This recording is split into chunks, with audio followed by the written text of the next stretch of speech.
பிரியமானவர்களே, இயேசு கிறிஸ்துவின் நாமத்தில் உங்களுக்கு என் அன்பின் வாழ்த்துக்கள். எப்படி இருக்கீங்க? நல்லா இருக்கீங்களா?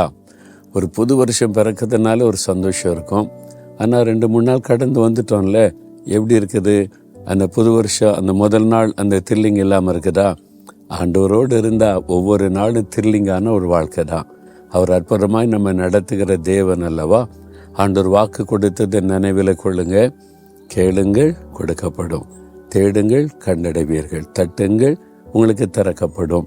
ஆண்டவர் வாக்கு கொடுத்துட்டார். தட்டுங்க, விசுவாசத்தோட ஆண்டவருக்கு முன்னால் நின்று தட்டுங்க, கதவை தட்டுங்க. கட்டாயம் அவர் திறப்பார்.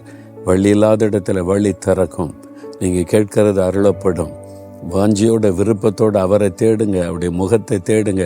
அவர் தன்னை உங்களுக்கு வெளிப்படுத்துவார். அவரை நீங்கள் தரிசிப்பீங்க. சரி, இந்த நாளில் இந்த இடம் பார்த்தீங்களா, ரொம்ப அமைதியாக காமா குளிர்ச்சி அழகாக இருக்கிறாரு. இது இஸ்ரவேல் தேசத்தினுடைய வடக்கு எல்லை, நார்த்து எண்டு. இதுக்கு அடுத்த பகுதி பார்த்தீங்கன்னா லெபனான். நாங்கள் இங்கேருந்து பார்த்தா லெபனான் தேசம் தெரிகிறது. அந்த பார்டரில் தான் இந்த பனியாஸ் என்கிற ஒரு இடம் இருக்கிறது.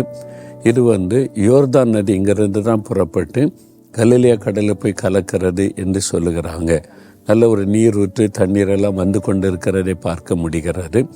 இதுக்கு அந்த பக்கத்தில் தான் ஹெர்மோன் மலை இருக்கிறது. ஹெர்மோன் மலையில் எப்போவுமே பனி இருக்கும். அந்த பனி உருகி தண்ணீர் வந்து கொண்டு இருக்கும்.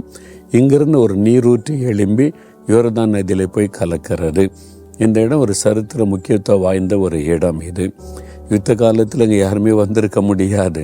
ஆனால் இப்போ யுத்தம் ஓய்ந்ததுனால நாங்கள் இங்கே வந்திருக்கிறோம். சரி, இப்போ ஆண்டவர் எனக்கு என்ன வசனம் சொல்கிற கேட்குறீங்களா?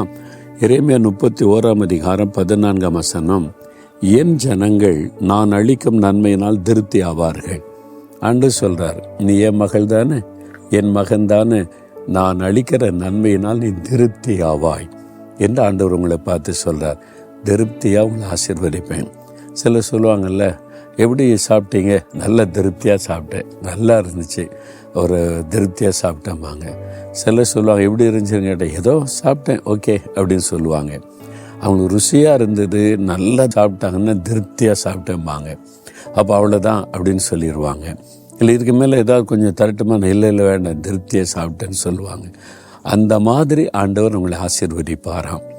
பாருங்கள், ஆயிரக்கணக்கான மக்கள் இயேசுடைய வசனத்தை கேட்க கூடி வந்தாங்களா? இந்த மக்களை வெறுமனே அனுப்பக்கூடாதுன்னு ஆண்டவர்களுக்கு ஆகாரம் கொடுக்க தீர்மானித்தார். 5 அப்பம் 2 மீன் தான் இருக்குன்னு இயேசுகிட்ட கொடுத்தாங்க. அதை ஆசீர்வதித்து பெருக பண்ணினார். அதில் 5000 பேர் புருஷர்கள் மட்டும். பெண்கள் குழந்தைகள் எல்லாம் கணக்கு பண்ண 15,000க்கு மேலே இருந்திருக்கலாம். எல்லாருக்கும் ஆண்டவர் கொடுக்க சொன்னார். என்ன சொன்னார்னா, அவங்க தான் வீட்டுக்கு போகிறாங்க, ஒரு ஃபர்ஸ்ட் எய்டு மாதிரி எல்லோரும் கொஞ்சம் கொஞ்சம் கொடுங்க, அப்புறம் வீட்டில் போய் சாப்பிட்டு கொள்ளட்டும் அப்படி சொல்லலை. திருப்தியாய் சாப்பிட்டு. ஆண்டவருடைய ஆசீர்வாதம் அப்படி தான்.